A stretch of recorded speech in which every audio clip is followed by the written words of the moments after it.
తోట పెట్టుకుంటారు, మామిడి చెట్టు పెట్టుకుంటారు, రకరకాలు ఉంటాయి. అలా బైపాస్ సర్వీస్ రోడ్డుకి మాకు భూములు పడే అవకాశం ఇవ్వమని చెప్తుంటే ఆయన పకడ్బందీగా స్ట్రాంగ్గా ఏదో 3 అంతస్తులు కట్టేవాళ్ళలాగా కాంపౌండ్ 5 కాంపౌండ్కి అంత అక్కర్లేదు. నేషనల్ వేస్టేజ్ అది కట్టడం ఏమవుతుందంటే ఈ రైతులు ఎవరు కానీ వాళ్ళ భూములు వాళ్ళు పోలేరు. దైవాదులు పంటలు పండినా పంటలు తెచ్చుకోలేరు. కట్టల బండ్లు పోవు, ట్రాక్టర్లు పోవు. అలాంటప్పుడు మేము ఎందుకు ఇచ్చాము దీనికి అని చెప్పేసి బాధపడుతున్నారు. కొంతమందికి నీళ్ళ ఛానళ్ళు ఉన్నాయి, చెరువు నుంచి పోయే కాలువలు, అవి పూర్తి చేశారు. తర్వాత ఈ అక్కడక్కడ అండర్ పేరులు ఉన్నాయి, దానికి సరైన పద్ధతుల్లో ఈటి పక్క వాటికి ఇవ్వడం లేదు. మాకు ఊరు ఈ పక్క ఉంటుంది, ల్యాండ్స్ ఈ పక్క ఉంటాయి. మరి వాళ్ళు ఎట్ట పోవాలా?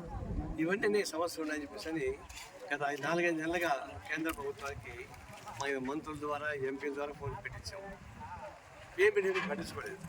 అందుకే ఇంక లాభం అని చెప్పేసి ఈరోజు 1 అవర్ పెట్టుకొని ఈ బైపాస్ మొత్తం పనులు ఆపించి ప్రభుత్వం వచ్చేంత వరకు పనులు చేయలేము.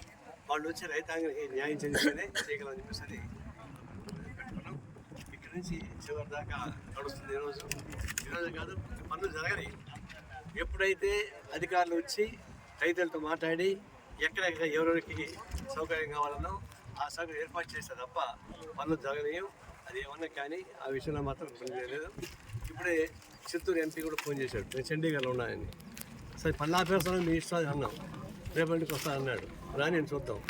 వాళ్ళు ఎవరు వచ్చినా సరే మనకి కావాల్సిందేంటి, ఎంపీలు వచ్చినా, ఎమ్మెల్యేలు వచ్చినా, మంత్రులు వచ్చినా రైతాంగానికి సర్వీస్ రోడ్ నుంచి వాళ్ళ పొలాలకు పోయేదానికి అది దారి కావాలి, అంతే. అంతకుమించి మనం అడగలే.